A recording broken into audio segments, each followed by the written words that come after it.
welcome to my channel. So, magluluto ako ngayon.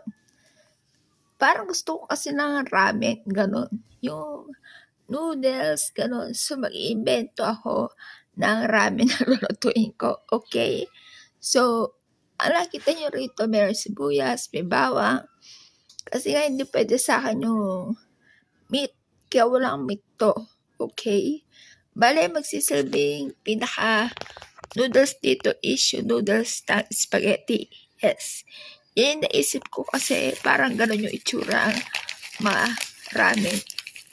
So, ganyan siya. Yan. Tapos, pinaka-flavor dito is curry. Yan. Bale, parang ramen curry. Ganon.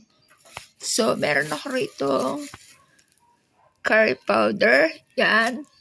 Tapos, meron ako dito gata. Pero yung ano lang to, yung Coco Mama lang. Yan. So, ito siya. Yan. Gata. Yan. Siyempre, ilalagyan natin yan ng paminta at saka asin. Pero unahin ko, nagpapakulo na ngayon ako ng tubig tapos ilalagay ko itong noodles kasi papalambutin ko siya. Yes. Okay. So, ganyan siya karami. Yan.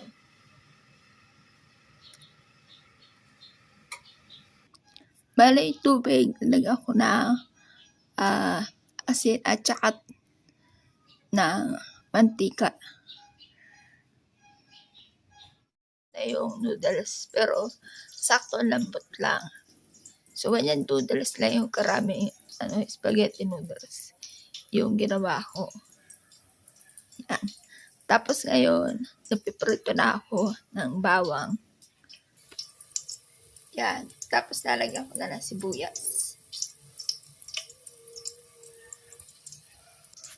Yan. Pag nalagay ko na yung sibuyas, nalagay ko na yung yung Coco Mama. Tapos lalagyan ko siya ng siguro hindi masyado maraming tubig. Ano na. Tapos tetemplahan ko na siya.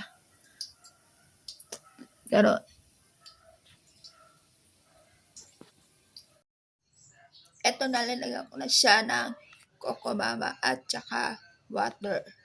Yan. Yan, ang lalagay ko isang kutsara curry. Yan. So, pinakuloan ko na yung gata. Tapos lagyan ko na konting tubig. Curry na ilalagay ko.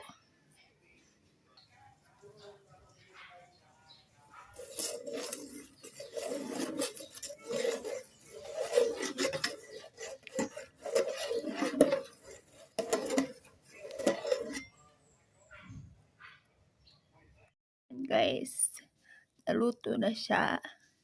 Linagay ko na yung noodles tapos pinakulaon ko ulit. Yes. Mukha siyang carbonara. Pero ramen yan na ramen. Yan. Curry ramen. Yan. So, okay naman yung lasa ng pinaka-sauce niya. So, titikman natin. With the, with the kasamang noodles. Kung successful ba itong ginagawa ko na to o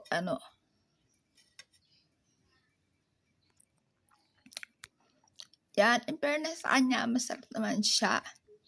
Hindi nga alam, para siyang kulang kasi nga yung ingredients natin kulang. Tapos wala yung parang sangkap na pang ramen, yung mga itlog, yung mga ano-ano pa, ganon.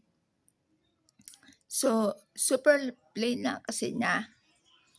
At hindi rin ako pwede mag-add sa kanya ng meat. Yun. Kasi nga bawal sa akin. Pero kung meron yung mga ganon, at saka siguro malagyan to onting coloring na onti-onti. Ganon. Okay na siya. Yan. Yung aking ramen. Ginawa ko lang siya. Yan. Sana magustuhan nyo tong recipe na to. Yan, thank you for watching.